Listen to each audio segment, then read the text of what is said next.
মনে পড়ে নির্ভয়ার বন্ধুকে।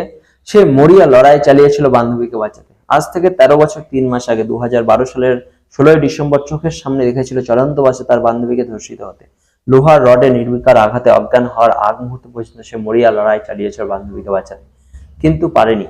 জ্ঞান হারানোর আগেই টের পেয়েছিল ওই 6 নরপশু তার পা ভেঙে দিয়েছে, টাকা পয়সা কেড়ে নিয়েছে, সর্বাঙ্গ ক্ষতবিক্ষত হয়ে গেছে, রক্তে ভেসে যাচ্ছে শরীর, ছিঁড়ে টুকরো করে দিয়েছে পরনের জামা প্যান্ট। পুরোপুরি জ্ঞান হারানোর আগেই চলন্ত বাস থেকে তাকে সরে ফেলা হলো জনমানব শূন্য রাস্তায়। দিল্লির ডিসেম্বরের শীতের রাতে অর্ধনগ্ন অর্ধমৃত্যু অবস্থায় রাস্তায় লুটিয়ে থাকার সময় বুঝতে পারলো পাশেই ছিটকে এসে আছড়ে পড়লো তার বান্ধবী।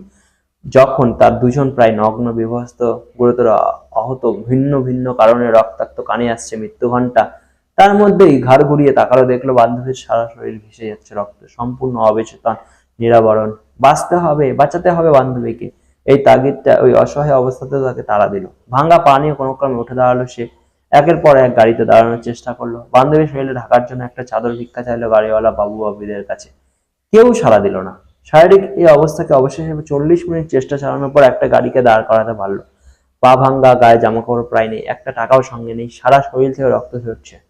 তবুও নিজের কথা না ভেবে অবচেতন বান্ধবীকে পাঁচকলা করে তুলে সে ঢুকালো একটা হাসপাতালে।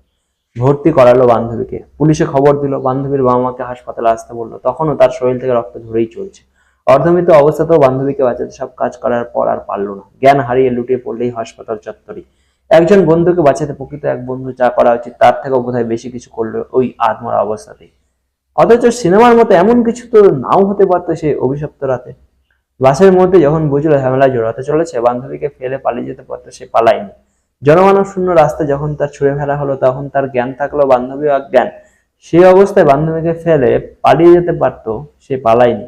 হাসপাতালের গেটে অবচেতন বান্ধবীকে ফেলে রেখে সে পালিয়ে যেতে পারতো অনায়াসে, সে পালায়নি। পুলিশের ঝামেলা এড়াতে সে নিজে পুলিশে খবর নাও দিতে পারতো, সে নিজেই খবর দিল পুলিশে। সে এড়িয়ে যায়নি। বান্ধবীর বাবা মাকে খবর দিলে তার বিরুদ্ধে যাবতীয় অভিযোগের তীর ধেয়ে আসতে পারে সে জানতো, তবুও বান্ধবীর মুখের দিকে তাকে সে খবর দিল বাবা মাকে, সে এড়িয়ে যায়নি। অসম সাহসিক এই কাজের বিনিময়ে উত্তরপ্রদেশের তৎকালীন মুখ্যমন্ত্রীর দেওয়া আর্থিক সাহায্য বা চাকরি তো সে নিতেই পারত। বান্ধবীর বাবা মা তো তার চোখের সামনেই সরকারের কাছ থেকে 25 লক্ষ টাকা এবং বান্ধবীর ভাইয়ের চাকরি নিয়েছে। তাছাড়াও দেশ বিদেশের হাজারো ব্যক্তি বা সংগঠনের কাছ থেকে মেয়ের নামে পেয়েছে লক্ষ লক্ষ টাকার সহায়তা। সে কিন্তু সবার এই সাহায্যের প্রস্তাব সবিনয়ে ফিরিয়ে দিয়েছিল, কারণ বন্ধুত্বের সঙ্গে স্বার্থকে সে মেশাতে পারেনি। ওই অর্ধমৃত্যু অবস্থাতেও বান্ধবীকে মৃত্যুর হাত থেকে বাঁচাতে অসামাজিক কাজ করার জন্য দেশ জন্য নাম ও স্বীকৃতিও সে দাবি করতে পারত। সে ওই পথেই হাঁটেনি। আজ 5 বছর পরেই বা কতজন মানুষ তার নাম জানেন। নিজের চিকিৎসার জন্য সরকারি সাহায্য তো নিতেই পারতেন, একটা পয়সাও সাহায্য সে নেয়নি।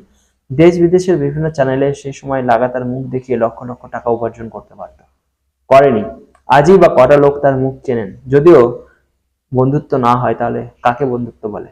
গোটা দেশ যখন মেয়েটির জন্য সঙ্গত কারণে গর্জে উঠেছে, তখন একবারের জন্য কেউ ভাবেনি এই ছেলেটি সেদিন তার বান্ধবীকে রাস্তায় ফেলে পালিয়ে গেলে আজও কেউ জানতে পারতো না যে রাতের কাহিনী। আজও কেউ জানতে চায়নি সেই রাতে এই ছেলেটির মনে অবস্থা কেমন ছিল। কেউ ভাবেনি ওই অর্ধমৃত্যু ছেলেটির শরীর কিসের টানে সে রাতে অতি মানবিক এক শক্তি ভর করেছিল। কেউ ভাবেনি কিসের টানে কাঁদতে কাঁদতে তার বান্ধবীর ধর্ষিতা শরীরটা নিয়ে অসাধ্য সাধনের চেষ্টায় ঝাঁপিয়েছিল। এটাও যদি বন্ধুত্ব না হয়, তাহলে কাকে বলে বন্ধুত্ব? এই ছবিটি নির্ভয় ও তার বন্ধু অন্তর প্রতাপের।